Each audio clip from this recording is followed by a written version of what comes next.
ప్రేమైన వాళ్ళారా, బాగున్నారా? మరి వచ్చి మనం ధ్యానించుకుందాం. మీలో ఎవరికైనాను శ్రమ సంభవించిన అతడు ప్రార్థన చేయవలెను. ఎవరికైనాను సంతోషం కలిగిన అతడు కీర్తనలు పాడవలెను. యాకోబు 5:13. శ్రమ సంభవించినప్పుడు ప్రార్థన ద్వారా ఓదార్పు మరియు ఆదరణను కలుగుతుంది.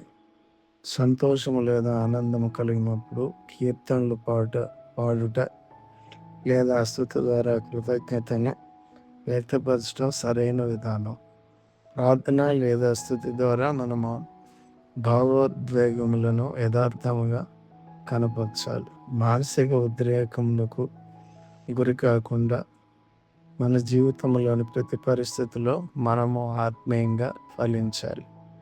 దేని గురించి చింతపడకుడు కానీ ప్రతి విషయంలోనూ ప్రార్థనా విజ్ఞానముల చేత కృతజ్ఞతాపూర్వకంగా మీ విన్నపములు దేవునికి తెలియజేయుడి.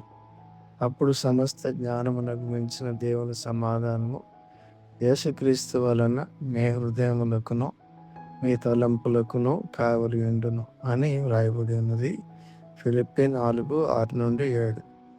మరియు ప్రభువైన యేసుక్రీస్తు వారు కూడా ఈ విధంగా ప్రార్థించారు. కొంత దూరం వెళ్ళి సాగిలపడి, నా తండ్రి, సాధ్యమైతే ఈ గిన్నె నా యొద్ద నుండి తొలగిపోనేమో, అయినను నా ఇష్ట ప్రకారం కాదు కానీ మీ చిత్త ప్రకారం కానిమని ప్రార్థించాను. మత్తయి 26:39. ప్రభు మీ అందరిని దీవించి కాపాడగాక. ఆమేన్.